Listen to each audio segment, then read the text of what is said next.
Greetings, LBAC family, from the Cragg family in quarantine. We miss seeing all of your smiling faces, and we look forward to seeing you all again soon. We just wanted to pass on a word of encouragement. We have seen God doing some amazing things during this crazy time, and we wanted to share some of those stories with you.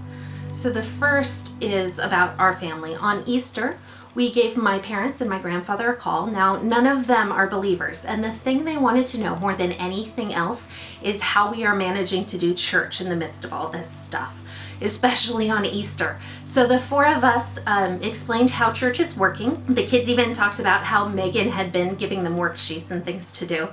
Then later that night, I sent an email to them with the link to the church service online. A couple of days later, my mom emailed me back. She had gone online and she had read through the entire service. She'd watched part of Chris's message, but not all of it because they have a very poor internet connection.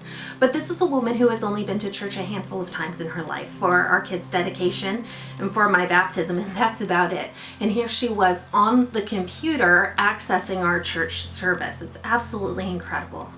Around that time, Kristen's parents also gave me a call, which is not that common, and they wanted to thank me for going to the market for Kristen. Usually Kristen is the one who goes to the market for us exclusively, but since the coronavirus outbreak, I've been the one who's going to the market because Kristen is immunocompromised, so she's much more likely to catch the coronavirus than I am. Kristen's parents were very touched that I was willing to take this on all by myself, and it really touched them. And they wanted to thank me for doing so. But it's not just our family that's having these experiences.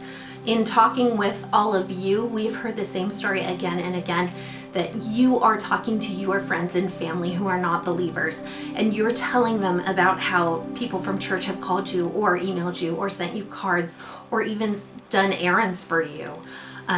You might be contacting someone at church without even realizing that your actions are being relayed to someone who has never heard the gospel.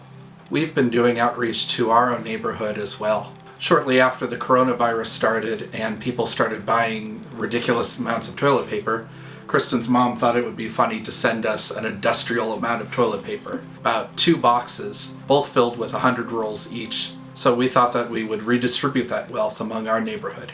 Kristen and the kids put together Easter baskets for our neighborhood, comprised of a roll of toilet paper, some candy, and a goodwill message from us, giving a greeting, giving our contact information, and some information on how to get online to LBAC's webpage to hear Pastor Chris's sermons.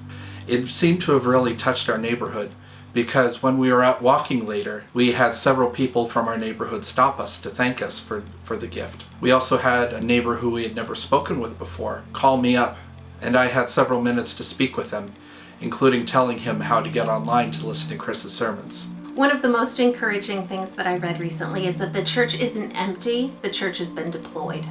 You should be encouraged as well. You are going out there and planting seeds and watering them, and only some people get to see them grow. We want to encourage you that even if you're on those early stages, that you might not see that fruit, but that you are a vital part of that life cycle. So keep it up. Know that your actions are important and have meaning. And if you are one of the people who is frozen because you're scared or you're confused or you don't have any direction, start small. Pick up the church directory and call someone, or call family or friends. Send an email, write a note, go check on your neighbors, just do something. And if you pray about it and ask God to give you creative ways of reaching people, He will give you those ways to reach out to them. One of my Facebook acquaintances messaged every single person in her friend list, 400 people or so, and she checked in on each and every one of them, asked them how they were doing, and asked how to pray for them. You can do this. We want to send you this message of encouragement in this time of depression and isolation. We know that our friends are having difficulties, but we want you to be encouraged. I want to close with a reading from 2 Timothy 1:7. For God did not give us a spirit of timidity, but a spirit of power, of love, and of self-discipline. We pray that you would be blessed during this time in isolation, and that you would be encouraged by these words. Stay safe stay healthy, and we look forward to seeing you again soon.